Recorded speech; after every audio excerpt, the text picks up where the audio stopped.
Data, अगर आपको ध्यान हो, हमने जब फर्स्ट क्लास करी थी कंप्यूटर डेटा तो साइंस की 11th क्लास में, तो हमने बात करी थी डेटा की. We are starting with unit 3, database management. Database management. So the first thing that I'm asking you is what is data? Raw facts and figures, अगर आपको ध्यान हो तो हमने ये डेफिनेशन दी थी, raw facts and figures which do not have any meaning of its own, which do not have any meaning, that is known as data. और इसके लिए अगर आपको ध्यान हो तो मैंने ये ड्रॉ करके बताया था आपको कि ये क्या है. तो आप लोगों में से कुछ ने बोला था दैट इट इज एक्स, किसी ने कहा था टू इंटरसेक्टिंग लाइंस, किसी ने कहा था डेंजर का साइन है. Yes, this itself is not meaning anything, but if I write here class and then I write x, so then you understand this is Roman number 10 that I'm talking about. Yes, so this is data. और ये ऐसा data मेरे पास बहुत है. अगर मैंने ये लिखा 2589, what is this? It is 2589. आप यही कहेंगे है ना. क्या है ये फिगर, क्या ये डिनोट कर रही है, क्या ये किसी चीज के कॉस्ट है, क्या ये किसी रोल नंबर है, क्या ये किसी का एडमिशन नंबर है. We really do not get to know about what it is. ठीक है, तो ऐसा डेटा हमारे आसपास बहुत है, बहुत डेटा है हमारे आसपास. यस, तो डेटाबेस मैनेजमेंट का काम है कि ऐसा डेटा जो भी हमारे आसपास डेटा है उसको मैनेज कर पाना, उसको मीनिंगफुली मैनेज कर पाना. ठीक है, तो मीनिंगफुली मैनेज कर पाना मतलब कि हम उसको कुछ किसी काम लाभदायक. ठीक है, तो उसके लिए हमने कहा कि हमारे पास फाइल्स होती हैं, डेटा फाइल्स होती हैं, हम डेटा फाइल्स के अंदर स्टोर रखते हैं, डेटा फाइल्स. यस,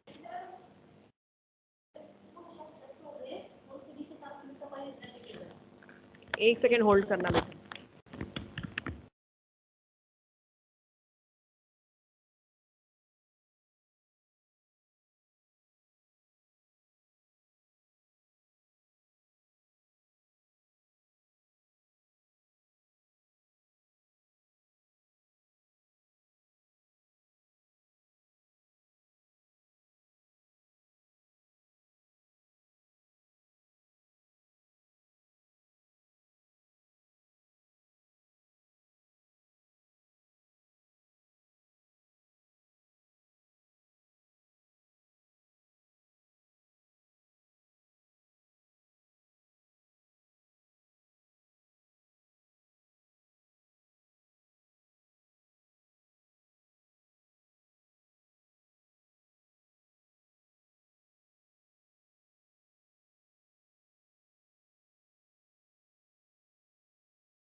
मेरी आवाज आ रही है बेटा? Yes. ओके। लैब में थोड़ी सी प्रॉब्लम हो गई है तो लाइट चली गई है बिल्कुल।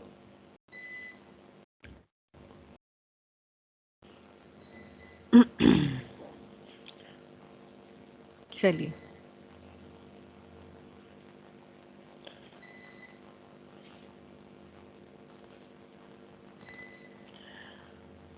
हमने डेटा फाइल्स का कॉन्सेप्ट पढ़ा था। डेटा फाइल्स का कॉन्सेप्ट क्या कहता है कि हमें डेटा को स्टोर करने के लिए, लेटर यूसेज के लिए हम डेटा फाइल्स यूज करते हैं, है ना?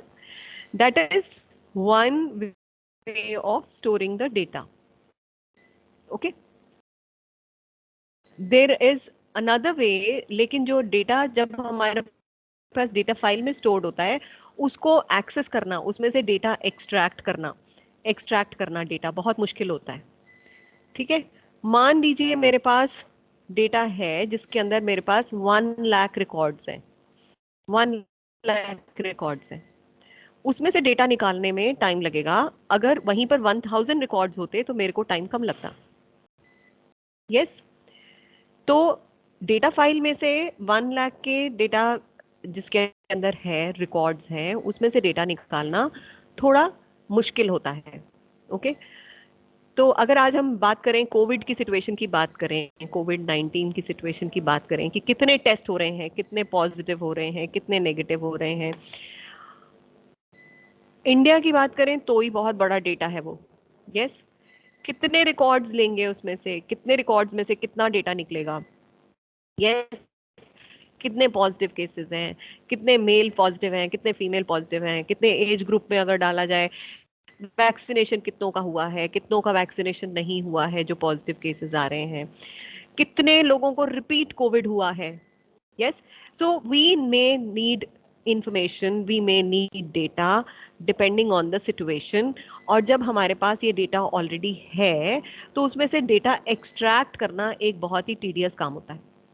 ठीक है, तो इस तरह के डेटा को जब हमें, बहुत ह्यूज अमाउंट ऑफ डेटा होता है और इंटर रिलेटेड डेटा होता है, तो हम उसमें फाइल सिस्टम, जो नॉर्मल फाइल सिस्टम है वो यूज ना करके हम डेटाबेस का यूज करते हैं। ओके, तो डेटाबेस क्या है? What is a database? It is a collection of inter related data, inter related data. ठीक है, that is what is database. Okay, तो ये इस तरह के डेटाबेस को जब हम मेंटेन करते हैं, तो डेटाबेस को मेंटेन करने के लिए जो हम सॉफ्टवेयर यूज करते हैं, that is called as database management system, DBMS. ठीक है, that is database management system. Very huge amount of data can be stored in DBMS.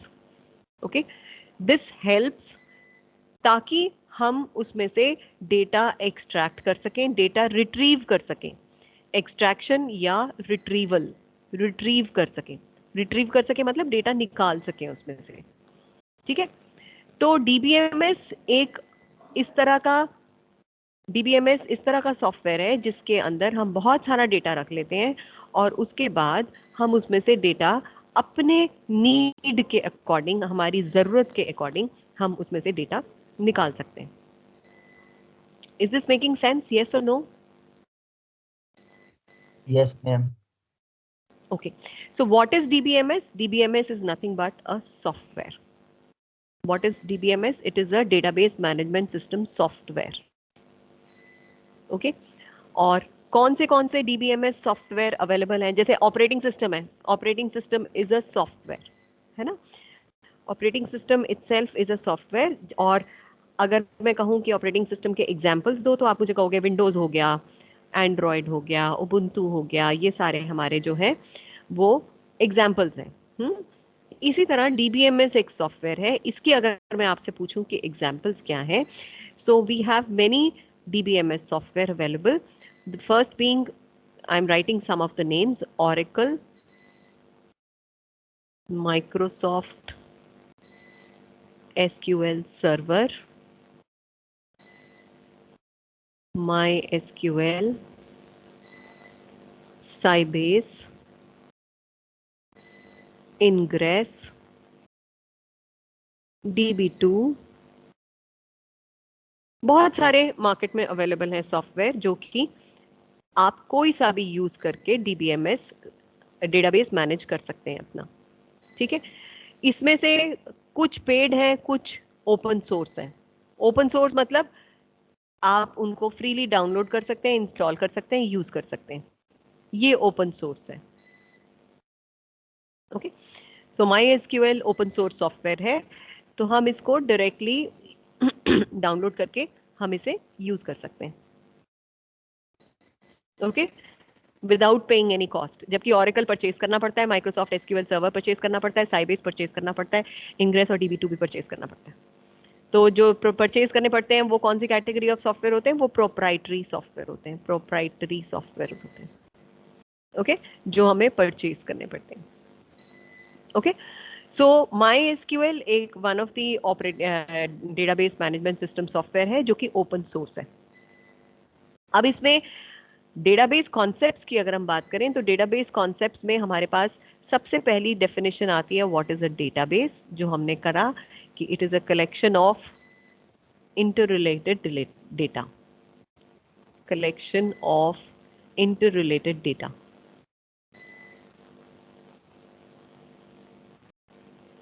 ठीक है, then we have the second thing, DBMS क्या है? Database management system है, database management system which is used for maintaining database। Maintaining का मतलब क्या होता है? मेंटेनिंग का मतलब होता है that we have we can add data, we can modify data, we can delete data, and we can view data, extract data, retrieve data.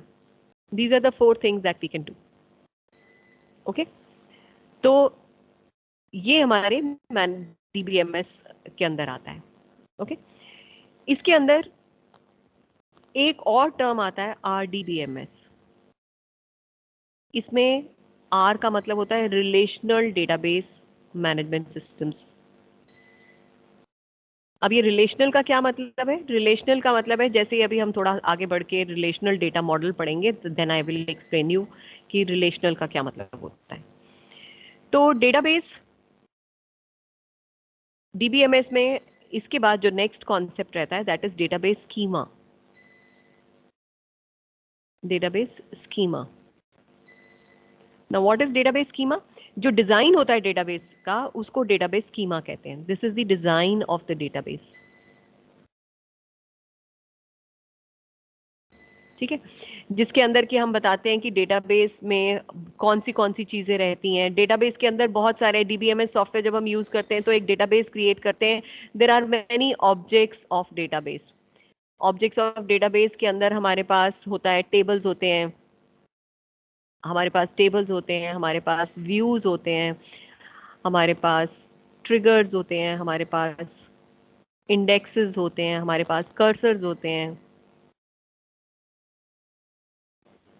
Cursors होते हैं, हमारे पास प्रोसीजर्स होते हैं, बहुत सारी चीजें होती हैं। जो हमारा सिलेबस है वो हमारा सिलेबस सिर्फ टेबल्स तक ही लिमिटेड है। We shall be talking only about tables and nothing else. ठीक है, तो डेटाबेस के ऑब्जेक्ट्स में डेटाबेस स्कीमा होता है डिजाइन ऑफ डेटाबेस, जिसमें कि एक डेटाबेस के अंदर कितने टेबल्स हम बना रहे हैं। जैसे कि अगर मेरे पास स्कूल एक डेटाबेस है फॉर एग्जांपल, इसके अंदर मेरे पास एक स्टूडेंट से रिलेटेड डेटाबेस हो सकता है, डेटा हो सकता है, टेबल हो सकता है। I can have library master एक डेटा हो सकता है, लाइब्रेरी मास्टर टेबल हो सकता है। Then I can have library issue हो सकता है टेबल, फीस से रिलेटेड एक टेबल हो सकता है। और कौन सा हो सकता है? मार्क्स से रिलेटेड हो सकता है। यस, एनसीसी से रिलेटेड डेटा हो सकता है। यस तो ये पूरा स्कूल डेटाबेस है जिसके अंदर ये सारे टेबल्स हो सकते हैं। तो इस तरह से जब हम डिजाइन बना लेते हैं तो उसको हम कहते हैं डेटाबेस स्कीमा। ओके फिर इसके बाद हमारे पास नेक्स्ट वर्ड आता है that is constraint. Database constraints. Constraints, anybody can tell me what is the English meaning of constraints? किसी को पता है?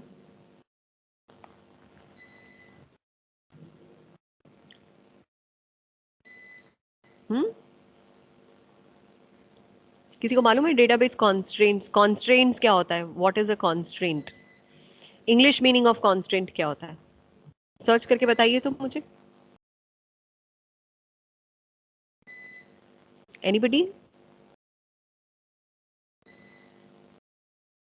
Are you there with me? Yes no? Yes, ma'am. बताइए कॉन्स्ट्रेंट्स किसको कहते हैं? कॉन्स्ट्रेंट्स होते हैं restrictions. Restrictions that we put. Okay, that is what is called as constraint. For example, अगर मैं आपको कहूं कि मेरे पास एक टेबल में मतलब मेरे पास डेटा है स्टूडेंट्स का और उसके अंदर मैंने क्लास स्टोर करके रखनी है। तो जेएनवी के कॉन्टेक्स्ट में अगर हम बात करें तो क्लास कौन सी हो सकती है? 6, 7, 8, 9, 10, 11 और 12। इनके अलावा और कोई क्लास हम नहीं बता सकते, है ना। अगर मैं नॉर्मल किसी स्कूल की बात करूं, डीपीएस जैसे की बात करूं या किसी और स्कूल की बात करूं तो यहाँ पे 1 से लेकर 12 तक रहेंगे। M I right? अगर मैं स्टेट गवर्नमेंट का प्राइमरी स्कूल की बात करूं तो वहां पे प्राइमरी स्कूल में हमारे पास क्लास में क्या क्या रहेगा? 1, 2, 3, 4, 5, बस इतना ही रहेगा। यस तो depending upon the type of school हमारे रिस्ट्रिक्शंस लग जाती हैं कि इस कॉलम के अंदर, इस क्लास के अंदर ये वैल्यूज आ सकती हैं, इसके अंदर ये वैल्यूज आ सकती हैं, इसके अंदर ये वैल्यूज आ सकती हैं। अगर मैं अपने जेएनवी की बात करूं तो सेक्शंस कितने हो सकते हैं? ए और बी, बस। डीपीएस जैसे की बात करूं तो एक एक क्लास के तक सेक्शन हो सकते हैं, ए से लेकर के तक सेक्शन हो सकते हैं। प्राइमरी स्कूल की बात करूं तो हो सकता है कि एक ही सेक्शन हो। Am I right? यस और no? Yes, Yes, ma'am. ma'am. Yes तो ये रिस्ट्रिक्शंस हो जाती हैं। दूसरा, स्टूडेंट अगर है मेरे पास, कोई ऐसा स्टूडेंट हो सकता है जो एडमिशन ले जिसका नाम ना हो? ऐसा कोई स्टूडेंट हो सकता है जिसका नाम ना हो? नेम तो होगा ही ना सबका।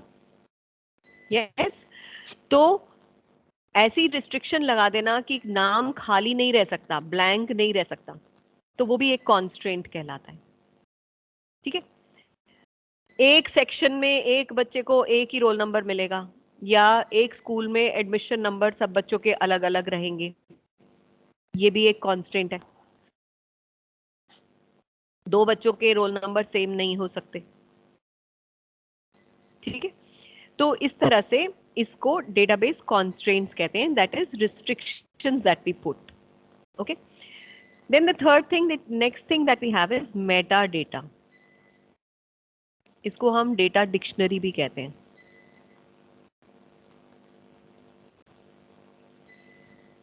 मेटा डेटा और data dictionary, it is database schema जो हमने बनाया उसके साथ सारे रिस्ट्रिक्शंस को भी मिला दिया, उसमें जितने भी कॉन्स्ट्रेंट्स हैं वो सभी लगा दिया और उसकी हमने एक डिक्शनरी बना ली। एक हमने डॉक्यूमेंट तैयार कर लिया, डॉक्यूमेंट जिसके अंदर that has all database schema and constraints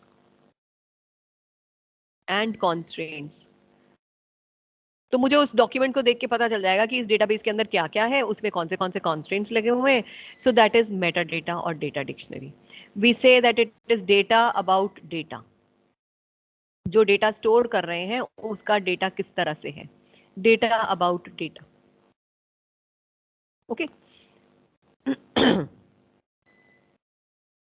is that okay?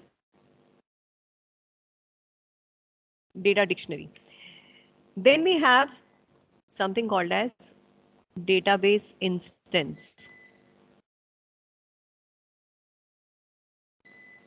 Instance हम कहते हैं किसी भी एक टाइम पे at any point of time database में क्या डेटा है, that is what is called as database instance. At any point of time the data stored in database is the database instance. Okay फिर इसके बाद आता है कि डेटा क्वेरी कैसे करते हैं. क्वेरी किस तरह से की जाती है? Data query. What is a query? Query is that when you are trying to extract the data. आप इंफॉर्मेशन आपको चाहिए, आपको डेटा चाहिए डेटाबेस में से जो कि आपको अपनी पसंद से चाहिए. जैसे मैंने आपको कहा कि कोविड के कितने केसेस जो हैं वो रिपीट हुए हैं, कोविड के कितने केसेस हैं जो कि क्या कहते हैं वैक्सीनेटेड केसेस हैं. Yes, so a query is what? A query is a request.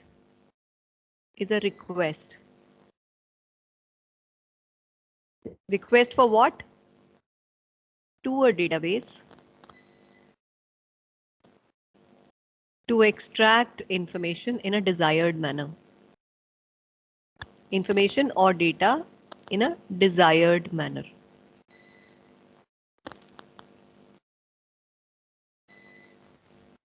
Okay जैसे कि मुझे उन बच्चों के नाम चाहिए जो कि 15 साल से ज्यादा हैं स्कूल में, ठीक है, और मुझे क्लास वाइज सेक्शन वाइज चाहिए, ठीक है. तो दैट वे अगर मैं डेटा एक्सट्रैक्ट कर पाती हूँ तो डेटाबेस में अगर डेटा होगा मेरे पास तो I can extract the data. Okay then the next thing is data manipulation. Manipulation का मतलब होता है कि डेटा को चेंज करना. आई कैन डू मैनिपुलेशन में मेरे पास 3 चीजें आती हैं: इंसर्शन, डिलीशन, मॉडिफिकेशन. ये तीनों चीजें मेरे डेटा में अलाउड होनी चाहिए. डेटा मैनिपुलेट करना आना चाहिए, ठीक है. फॉर एग्जाम्पल अगर मैंने किसी नए स्टूडेंट का डेटा ऐड करना है तो इंसर्शन हो गया. अगर कोई बच्चा स्कूल छोड़ के चला गया उसका रिकॉर्ड डिलीट कर दिया. अगर किसी बच्चे का फोन नंबर चेंज हो गया तो मैंने उसका डेटा मॉडिफाई कर दिया, ठीक है. Is this making sense? Yes, no?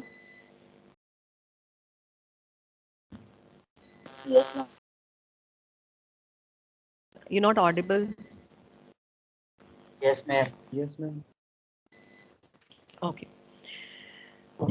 So next thing that we have is data manipulation के बाद हमारे पास है कि रिलेशनल डेटा मॉडल क्या है. रिलेशनल डेटा मॉडल में हमारे पास जो डेटा में डेटाबेस में टेबल्स होते हैं उनको हम रिलेट कर देते हैं. तो सबसे पहले तो हमें ये समझने की जरूरत है कि टेबल क्या है. टेबल होता है जो आपके पास रोज और कॉलम्स का अरेंजमेंट है, जिसमें ये कॉलम्स हो गए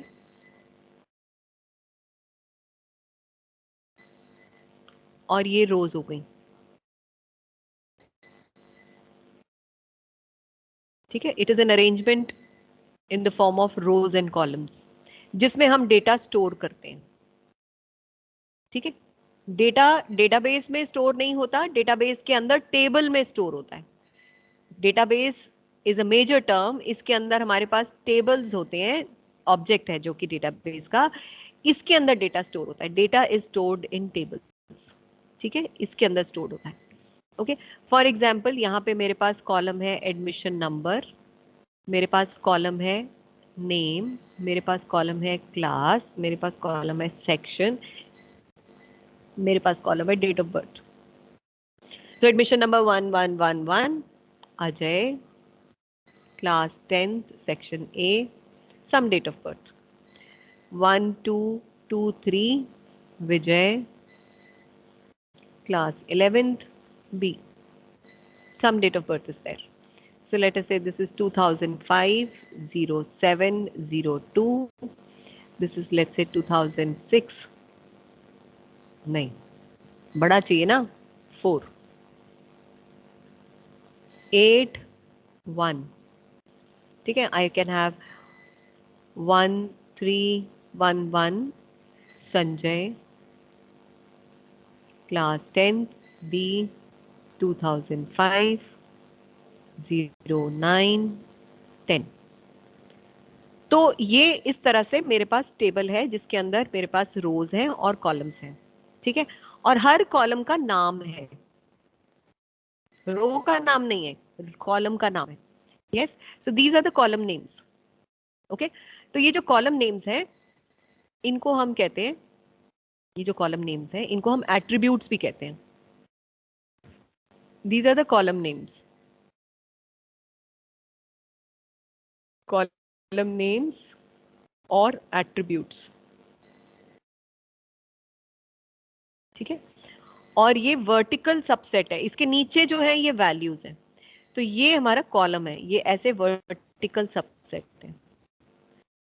इसको फील्ड भी कहते हैं, कभी कभी इसको फील्ड के नाम से भी जाना जाता है. ठीक है, और इसके बाद रोज, जब हम रोज की बात करते हैं तो ये रोज है, ये जो है ये हमारा, ये पूरी एक रो है, horizontal subset. These are rose.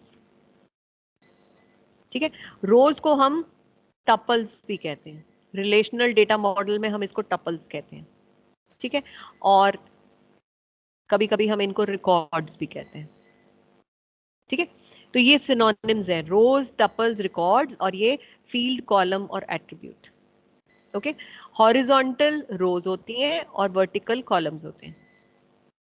Okay, कितने नंबर ऑफ रोज हैं हमारे पास, इसमें बताना जरा, कितने बच्चों के रिकॉर्ड्स हैं?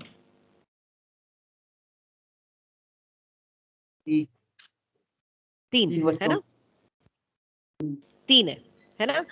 तो नंबर ऑफ रिकॉर्ड्स कितने हैं, नंबर ऑफ रोज कितनी है, उसको हम कहते हैं कार्डिनैलिटी. कार्डिनैलिटी. ठीक है, और नंबर ऑफ कॉलम्स कितने हैं उसको हम कहते हैं डिग्री. नंबर ऑफ कॉलम्स उसको हम कहते हैं डिग्री. ठीक है, तो इसकी डिग्री कितनी हो गई, इस टेबल की डिग्री हो गई 5, और कार्डिनैलिटी कितनी हो गई, कार्डिनैलिटी हो गई 3. कॉलम हेडिंग को काउंट नहीं करेंगे कभी भी. ओके, कॉलम हेडिंग जो है वो अलग से है, वो नहीं काउंट होती कार्डिनैलिटी में. Is this clear?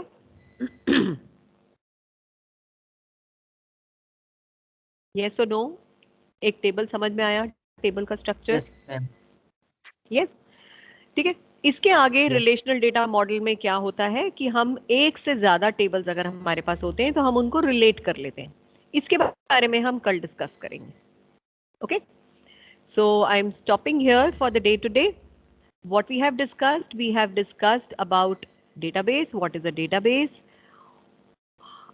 और डेटाबेस मैनेजमेंट सिस्टम क्या होता है, और उसके बाद हमने कुछ कॉन्सेप्ट्स देखे जिसमें DBMS, RDBMS, database schema, constraints, metadata, database instance, database query, data manipulation, and then we are discussing relational data model, which we shall discuss further tomorrow. Is that okay? मैं आपको, Yes. ठीक है, तो जिन्होंने कल जो का टास्क दिया था, अगर किसी ने नहीं करा है तो आप करके भेज दीजिए मुझे, और अगर कर लिया है तो well and good. But I request you to kindly go through